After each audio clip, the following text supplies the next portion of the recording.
Good afternoon and maayong hapon, ladies and gentlemen. Welcome to Davao Crocodile Park and Zoo, working with nature for a better future. So, quick background on Davao Crocodile Park. We are a rescue center aimed at the conservation, preservation, and hopefully rehabilitation of our animal population, not just here in the Philippines, but the rest of the world as well. My name is Kuya Mark, and this is your Keeper Talk. But before we proceed with the show, let's set a couple of ground rules for everyone to follow muna now. So first and foremost, as we are going to be working with wild animals, I need everyone to find a seat and remain seated. But please do not try to touch or grab any of our animals that might come your way. Secondly, to those who are still eating, I'm so sorry. Please finish it up now or kindly keep it lang po, as food is strictly not allowed while the show is ongoing. This is for your safety and the safety of our animals as well. And lastly, to those who want to take photos and videos of our animal ambassadors, pwede po, but please double check your cameras and turn off your flash as our animals here are very light sensitive. So, with that being said, double check muna lahat. Let's take our seats, turn off our flash, and keep our food. So, with that being said po folks, we are going to be meeting our first animal ambassador in a few moments, ladies and gentlemen, because again, we are still working with wild animals, so we have to adjust their personalities and not them to us. And it looks like this afternoon, our first animal is still getting ready pa po. So let's just give them some extra time, okay? Now, while we wait, ladies and gentlemen, let me talk about the namesake of our park, of course, our crocodiles. So here in Davao Crocodile Park and Zoo, we have two species of crocodiles po. We have the Crocodylus porosus, or the saltwater crocodiles, which are the largest species of crocodiles in the world. And we also have our Crocodylus mindorensis, or the Philippine freshwater crocodiles, which are unfortunately endangered na po. They can only be found in Palawan and Agusan na lang. So as much as possible, let's all try to assist in their conservation efforts, okay? Now, we are still waiting for our first animal too, folks. So again, let's just give them a couple of extra seconds. So now, fun fact about our first animals, they are the direct descendants of the velociraptors we see in the movie Jurassic Park. Oh, they are the direct descendants of basically dinosaurs, ladies and gentlemen. And it looks like we are ready na pala. So let me ask all of you po, are you ready to meet your first animal ambassador? Alright, on my right side, I energy. On my left side, natay coffee dispenser sa gawas, folks. Kung nagduka pa mo, kaya wala lagi tingog, diriban na sa wala. One more time daw, please. Kung hindi mo tingog, wala ka daw sa Christmas bonus, ha? One more time daw, please. I said, are you ready to meet your first animal ambassador? Yun, ladies and gentlemen, please help me welcome our Brahmini kite na si Jack Jack. So, Jack Jack, halika na boy. Make your welcoming flight. And ladies and gentlemen, there he is too, folks. That is our Brahmini kite na si Jack Jack, or locally known as the Bandok too, folks. Now, these guys are birds of prey or raptors, meaning they are primarily carnivorous animals. But they will not hesitate to scavenge as well. Now, Jack Jack only has a wingspan of about 1 meter lang, ladies and gentlemen, so way smaller compared to, of course, the Philippine eagle. But that doesn't mean he is not a fantastic hunter naman po. Now, Brahmini kites practice what we call kleptoparasitism. Kleptoparasitism is when animals are highly competitive and will steal food from other animals. So Jack Jack, small as he may be, will not hesitate to steal food from an even bigger predator. Now, that's all for Jack Jack for today, folks. Let's give him a round of applause, ladies and gentlemen. Thank you so much, Jack Jack, and of course, Kuya Jimar as well. Now, let's meet our next animal ambassador now. And our next animal ambassador are known as clumsy birds, but we don't know why, considering they are fantastic flyers naman po. So please help me welcome the alarm clocks of the rainforest, the Kalaw, the Philippine Great Hornbill, na si Mr. Bell, and there he is too, folks. Now that is Mr. Bell, our Philippine Great Hornbill. And of course, we also have JJ naman pala, Mr. Bell's younger brother. Now, once again po folks, these are our Philippine Great Hornbills, or locally known as the Kalaw. They get their name from their impressive hornbill, or tuka, which is about 30% of their bodies. And if you can zoom in with your cameras, you're gonna see that they have very long and beautiful eyelashes po. So, Mr. Bell, go to Kuya Jimar, and JJ, kumustahin ang ating mga audience. So, go to Kuya Jimar, good boy. And JJ, kumustahin ang ating audience? JJ. Right now, kumustahin sila? Good boy. Now, once again po folks, if you can zoom in with your cameras, you're gonna see that they have very long and beautiful eyelashes, and they get their names from their impressive hornbill. Kuya, don't touch our animals po. There we go, thank you so much for that. Now, Mr. Bell, balik kay Kuya Jimar, and JJ, balik kay Kuya Michael, good boy. Now, ladies and gentlemen, hornbill are known to be monogamous. Monogamous meaning, once they find a partner in the wild, they will stay with them forever. Oh, exactly. Sana all no. So, wala love life pa diya. Mas wako pag kinabuhi ang kalaw sa tuwa. Isa ang manato na. But as we have shown how Mr. Bell and JJ finds their perfect partner, I need everyone to shout fly at the count of 3, okay? So, let's go for a trial run first. Again, shout fly at the count of 3. 1, 2, 3! Again, people on my left, natay coffee dispenser sa gawas kung nagkukapagin mo. Pero wagin mo kadawas yung Christmas bonus karon ba? Nagluya pa man. One more time daw, please a bit louder para maganahan ng mga hayop. With more enthusiasm po, fly at the count of 3. 1, 2, 3! Thank you so much for that. That's what we need, folks, and that's what our hornbills need. So ready, Mr. Bill, JJ, audience, ready your phones. Mabilis lang to. And again, fly at the count of 3. 1, 2, 3! And there it is, folks, the aerial acrobatics of our very own hornbills. Now, ladies and gentlemen, that is their natural behavior. Well, out in the wild, in order for them to find their perfect partner, they will need to catch the most fruits or the most insects in order to impress the most females. Now, balik na JJ. Good boy. And let's see it one more time, please. Kuya Cyril, Kuya Michael, Mr. Bell, JJ. Again, audience, fly at the count of 3. 1, 2, 3! Now, ladies and gentlemen, ang lapay ang napalpak, ang langgam wala. Alright, now once again, folks, if you are witnessing this in the wild, you are very lucky as you are watching their mating ritual, or in short, nanliligaw po ang ating mga kalaw. Now, let's give our hornbills a round of applause, ladies and gentlemen. Thank you so much to the both of you. Now, as you can see, folks, unlike most birds who walk from place to place, hornbills actually hop from place to place or tumatalon sila as their secondary means of locomotion. Now, let's meet our next animal ambassador na po. And our next animal ambassador is a very bold and colorful in order for him to stand out to the opposite sex. So please help me welcome Barak, our blue and gold macaque. And wait lang, folks, nagunag pa itong next animal ambassador. And there he is, ladies and gentlemen. Once again, that is Barak, our blue and gold macaque, with the scientific name of Ararauna, meaning genius. Why are they called geniuses? They have the mental capacity of a 4-year-old child po. So kasi talino ni Barak, ang isang kindergarten student. Now, mga ate, kuya, bigyan ng pagkain si Barak. There we go. Thank you so much for that, ate. Now, kuya, siloso po ba yan na si Kuya Gmar? Nagkain po pagkaon? Ay, walang. Alright. Thank you so much for that, ate. Kuya, now, ladies and gentlemen, Barak is what we call zygodactyl feet po. Zygodactyl meaning two in the front, two in the back, allowing them to grab items. And as a way of showing you Barak's impressive feet, behind the table we have a kadang-kadang, a traditional Filipino footwear. So, boy, suot, baklay. And there it is, folks. Now that is the zygodactyl feet at work. Once again, two in the front, two in the back, allowing them to grab items. So march again, left, right, left, and bumpa. Good boy, Barak. Now, appear. Good boy, high five. Good boy. Now, folks, not only is Barak fashion conscious, but he is also environmentally conscious as well. Now, let me ask the audience and be honest, okay? Who here segregates their trash or kinsa naga-segregate sa basura nato today? Oh, we have ate, we have ma'am, we have anyone else? We have kuya, we have ma'am, thank you so much. We have sir. We have about 8 people who segregate their trash, and the rest, guilty, no? As we can see, unfortunately, not a lot of people segregate their trash po. But hopefully, we'll all learn a valuable lesson from Barak because we have a can labeled biodegradable and another can labeled non-biodegradable po. So, double check muna ni Barak and Kuya Gmar will drop trash on the table and we'll see how Barak segregates his mess so that we'll all learn a valuable lesson from him. So, Barak, ready? Kuya Gmar, ready? Okay, Kuya Gmar, tata. And let's see what Barak picks up first. It looks like a piece of plastic which is going to the non-biodegradable bin. Let's see what he picks up next. It looks like another piece of plastic which is once again going to the non-biodegradable bin.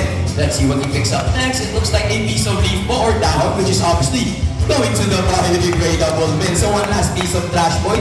Look at the table, nice and clean. And the last piece of leaf is gonna go to the biodegradable bin. Ladies and gentlemen, hopefully everyone learned a valuable lesson in helping our environment.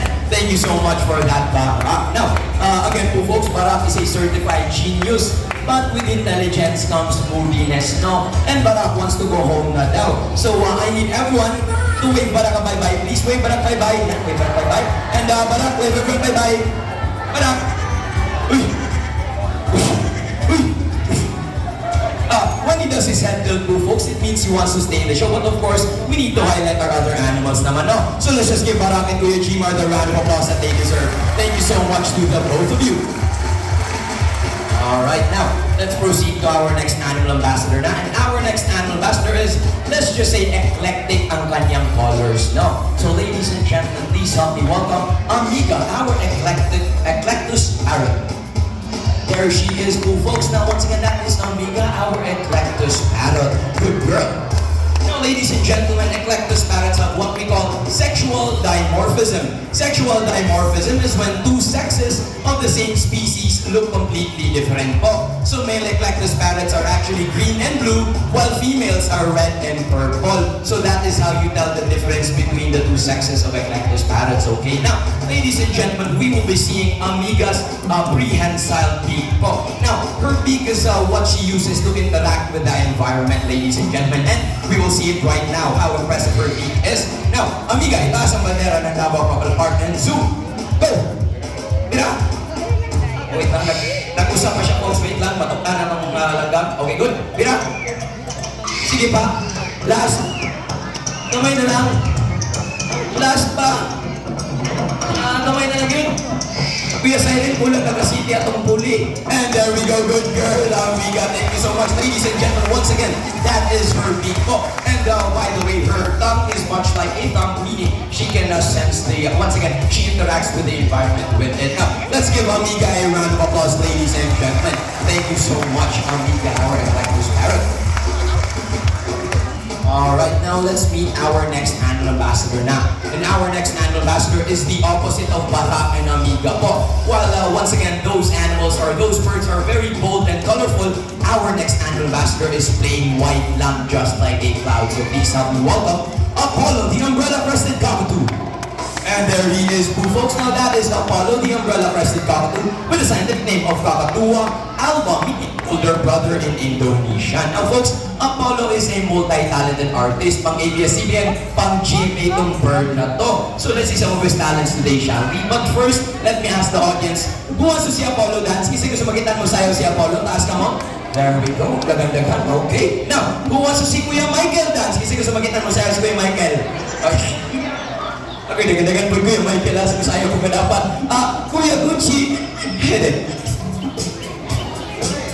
Now, oh, not that, and atras. And ladies and gentlemen, that is the moonwalk made famous by Michael Jackson. So pakita talaga ang mga dance fancy footwork there, boy.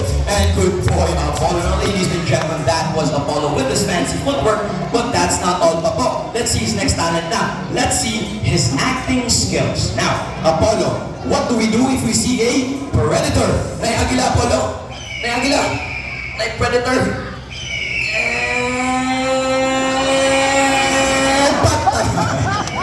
Good boy, Apollo. Now, folks, that is their natural reaction. But out in the wild, whenever they see a predator, they will either run away or play dead, as most animals do not want to eat already dead or rotting meat. Now, let's see it one more time, please, Apollo. We have another predator. Agila. And the dramatic patay. Patay, good boy, Apollo. Ang star magic juga. Now, kiss. Ay, dili siya mo facing mo, Kuya Michael. Ay, one more daw.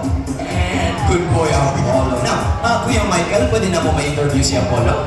And thank you so much for that. Now, folks, like I said, pang ABS-CBN, pang GMA itong bird na to. And of course, it wouldn't be complete if wala question and answer portion, di ba? So let's ask Apollo a couple of questions po. Now, Apollo, look at Kuya Michael. Ang awas Kuya Michael, is he good looking? Pogi si Kuya Michael?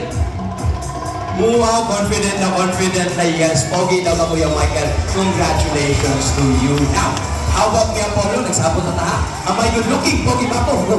Pogi. Pogi, go. Mira, pogi, go. Oh. Yes, there we go. One more time. The very good Apollo. Pogi daw po, folks. So, pasensya na lang sa mga pangitya. Apollo, pogi, go. Asa naman ko? Change mo din yung answer. Kuya Michael, ito yun mo, no? Okay. Okay, so folks, medyo bastos si Apollo, no? Because of course, Kuya Michael is his handler naman and tinuruan ng mali. So, let's go to our audience na lang, no? Para sigurado kita walay bias, walay mali. Now, how about si ate over here? Apollo, look at ate over there. Is she beautiful? Maganda ba si ate? Congratulations to you, ate. Maganda ka raw. Polo Cruz. But of course, folks, we don't discriminate here. How about si sir na naka-pink na polo? Is he good looking? Pogi ba si sir, Apollo?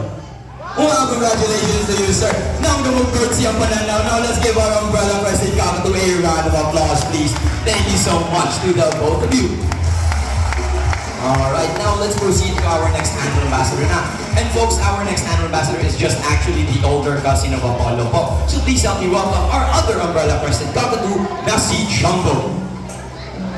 And folks, that is Jumbo po. Once again, the older cousin of Apollo, our other umbrella president, Kakadu. Now let me tell you this, unfortunately, 70% of our air pollution comes from our transportation. So our cars, our motorcycles, our buses all contribute to global warming. Pero, as a way of showing you an alternate way to commute to work or to commute to school, Jumbo has there behind the table a bicycle po, folks. Pero it looks like right now the bicycle is broken, so let's go with a scooter na lang.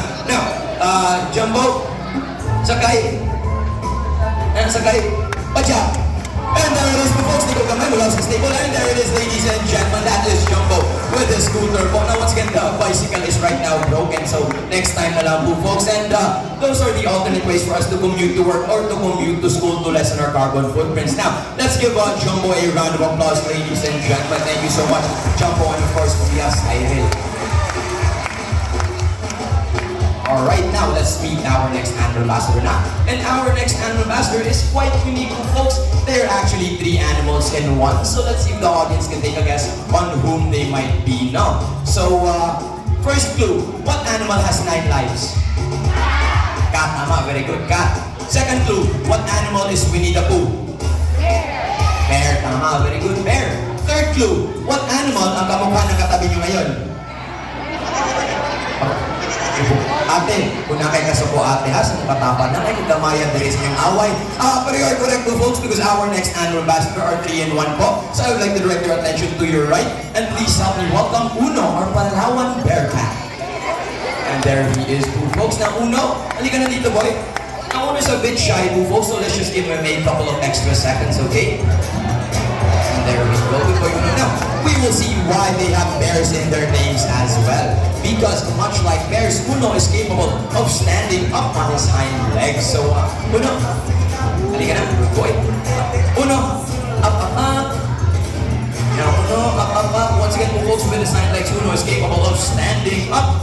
Up, up, up, and there it is, ladies and gentlemen. And if you notice, he uses his tail to balance himself as well. Good boy, Uno. Now, folks, I would like to direct your attention na naman to your left, and please help me welcome the younger brother of Uno, na si Teddy. Now that is Teddy Pooh, folks. Once again, if you notice, they have the face of a cat, the body of a bear, and the very impressive tail, much like a monkey. Now, with his tail, Teddy is capable of hanging from branches. So down, boy, down. And there it is, ladies and gentlemen. Now, folks, that tail can act as a 5th limb, meaning it is prehensile in nature. The definition of prehensile is being able to grab. So it is just as dexterous as our hands or kasing galing lang ng ating mga kamay. Good boy, Teddy, and the Uno, impressive tails as well. Now, trivia time po tayo, folks, para muna yung mga utanan natin matubag. Okay? So, animals that walk on 4 legs are called quadrupedal. Animals that walk on 2 legs are called bipedal. Now, pag naka-wheelchair sila, PWD ang tawagan na sila ha, folks ha. Now, fun fact pala about bearcats, their poop and their feet actually smells like fresh popcorn. Of course, we don't recommend you smelling our bearcats, makambrasan pa mo, makasala pa, may magka-issue pa ta. Pero we promise you, their poop and their feet actually smells like fresh popcorn. So they are very pleasant smelling animals. Now, Kuya G, ano yung pinapakain mo? Okay, banana daw, folks. Bananas or saging daw, folks, which are fruits. So let's see if the audience knows their bonus grade 6 questions sa exam. No. Now, what do we call the animal that primarily eats fruits or prutas lang ang kinakain? Close? Very close. Herbivore. Herbivore is technically correct. Thank you so much for that. Herbivore is technically correct, but we're looking for a very specific answer in terms of animals that only eat fruits. So let's go with something easier muna, no? We all know animals that eat meat or carne are called carnivores, tama. Animals that eat herbs and grasses are called herbivores, tama. Animals that eat herbs, grasses, as well as meats are called omnivores. Much like us humans, we can be considered as omnivores po. Now, one more time. What do we call the animal that primarily eats fruits or prutas lang kinakain? Very close. Mali, dili herbivore. Fruit salad! Folks, kung na mo tubag sa kong fruit salad, ha, pag-ausun mo sa show, gigapoy na ko ana. Itubag na po si Kuya Jimar, maulan na yung nahibawan na natubag. Dili fruit salad, Kuya Jimar. Okay. Okay, so wala, no one. Okay, mga kids kami. Ali.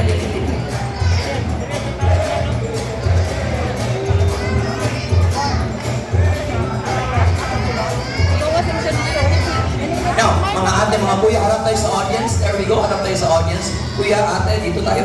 Now, what do we call the animal that primarily eats fruits or prutas na ang kinakain?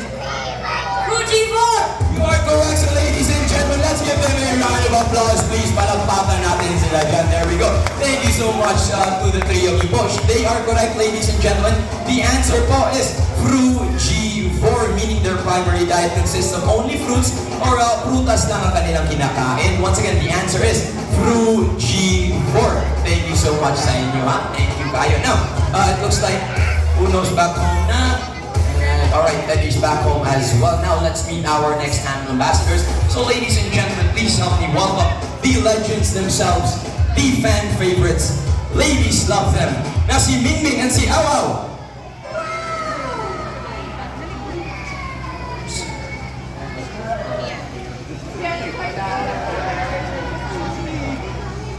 Ay, dili ni si Mingming ha, dili po ni si Awaw. So, Kuya Michael o Kuya Siren na mo ni, dili na mo kayo.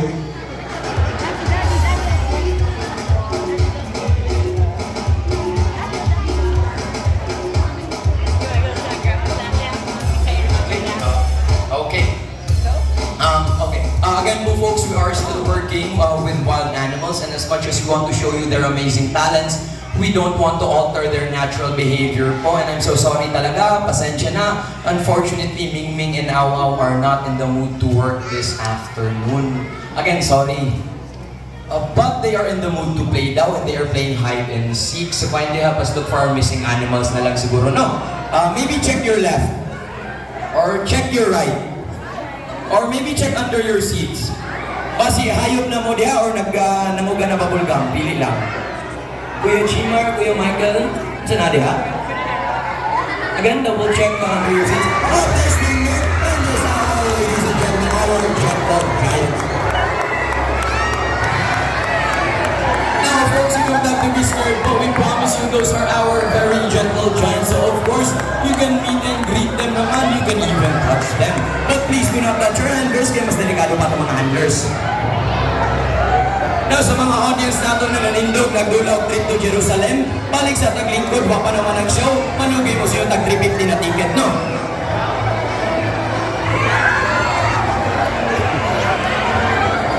Now, folks, if you are concerned about hygiene, everyday namin yan pinapaliguan ng aming ahas. Pero hindi kami sure if everyday rin ba naliligo si Kuya Jimar. So again, iwasan na natin mga trainers, ha? Oh, Kuya! Dato mo na yung Kuya. Now, na po yung mga upan mama diha, medyo unfair kay tulago nila ilang anak para magpa-picture sa bitin, pero sila mismo, di mo doon. Lugi po mga bata, no? There we go, meet and greet Awaw. Meet and greet Mingming as well. There we go.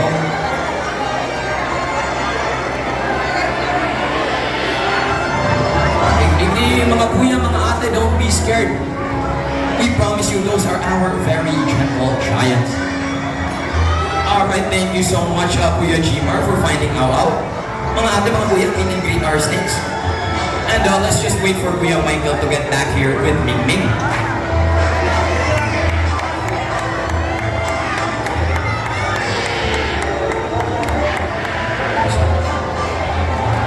Alright, thank you so much Kuya Michael for finding Mingming, and sunod na, there we go. Okay, imulintas naman ni Kuya. Kuya, bitin na, dili na kulintas. Okay, thank you so much for that. Alright, salamat kay Kuya Michael and Kuya Jimar for finding Mingming and Awaw. Now folks, we're gonna need two very lucky victims for this next part. Volunteer for this next part. So, Kuya Jimar, may napili ka na ba? Okay, so si ma'am daw na naka-orange na sando. Yes, ma'am, ay nagtanong sa likod. Let's have you on the arena and let's have you meet our gentle giants. Sige na, ma'am. Pang Facebook, pang Twitter, pang Instagram, daghan kag likers, madawat dire. There we go. Now, kuya, unfortunately, we're gonna need adults for this. Kids are not allowed. So later na lang, okay? Now, how about you, Kuya Michael? May napili ka na ba? Okay, so yung ayaw daw, so naka-vlog na nasa harapan, may braces, white pants. Yes, ma'am, let's have you up the arena. Let's have you meet our gentle giants as well. Dito ba tayo, ma'am? Nandito ba tayo as well? Perfect. Now, of course, folks, before we have to meet our gentle giants, let's meet our guests muna. No? So introduce yourself, ma'am. What's your name and where are you from po? Shane po from Jensen. Shane from Jensen. Okay, we have Ma'am Shane from Jensen. Ma'am, smile po diha gamay, ma'am. Now, what's your name and where are you from? Maria Fe from Dipolog. Maria Fe from Dipolog. So, Jensen and Dipolog. Kuya, Jensen, Dipolog.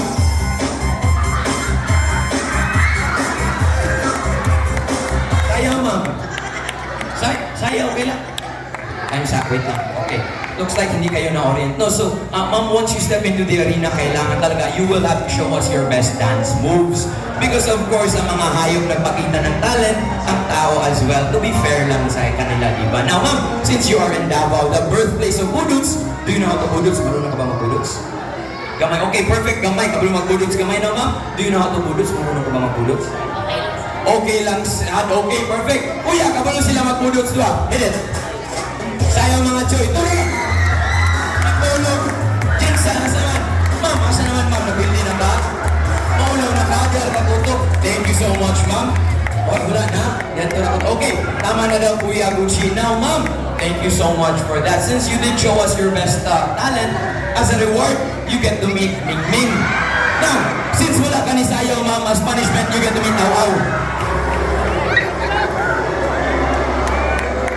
Listening? Now, ladies and gentlemen, these are our Burmese pythons with the scientific name of Python divitatus. They are the 5th largest species of snake in the world and they are considered as non-venomous naman po. Meaning if they bite you, ma'am, hindi ka mamatay, pero they are constrictors, meaning they will crush every single bone in your body and swallow you whole alive head first. So depending on your point of view. Now, ma'am, sino kasama mo? Who are you with?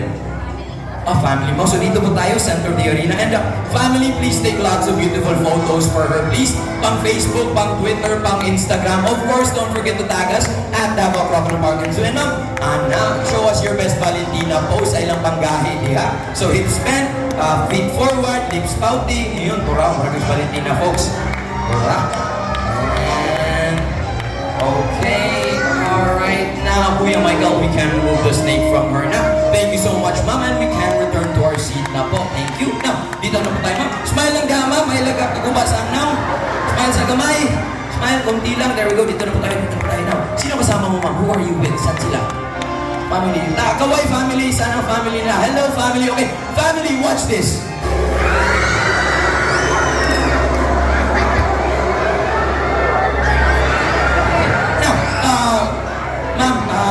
How do you feel, ma'am? Kumusta ka? Okay, fair enough. Now, folks, it goes to show that even if you are scared, these gentle giants mean you no harm po. Now, can you describe the snake, ma'am? How does the snake feel? Bugat. Okay, bugat. Now, folks, she is carrying 20 kilograms of pure snake muscle. So, mabigat-bigat talaga yan. Now, just enjoy your moment with Ming Ming and Aw Aw there, mama. Okay. Wait.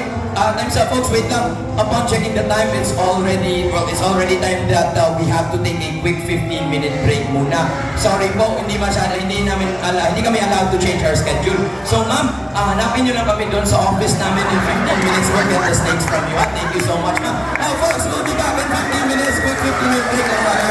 Kain sa mga dyan, ma'am. Picture sa niya, ma'am. Enjoy your moment lang. Okay lang. Kain sa mi, ma'am. Igutom na, ma'am.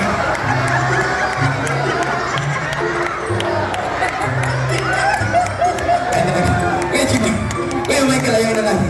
Loy na sabi ko. Nagubanang namin, ma'am. Alright, let's move the snake na. Kuya Michael, Kuya Jimar. Thank you so much. And ma'am, we can return to our seat. Thank you so much. Folks, let's give our guests a round of applause for being very brave in meeting our gentle giants. Thank you so much to the both of you. So ladies and gentlemen, here in Davao Crocodile Park and Zoo, we have a mission, and that is the conservation, preservation, and hopefully rehabilitation of our animal population, not just here in the Philippines, but the rest of the world as well. Pero, give yourselves a round of applause also for helping us out on our mission. Nagkasalamat kayo sa inyo at tanan. On behalf of my fellow trainers, we have Kuya Chimar, we have Kuya Michael, we also have Kuya Gucci with the tip box if you want to help us out some more on our mission. And of course, we also have Kuya Siren.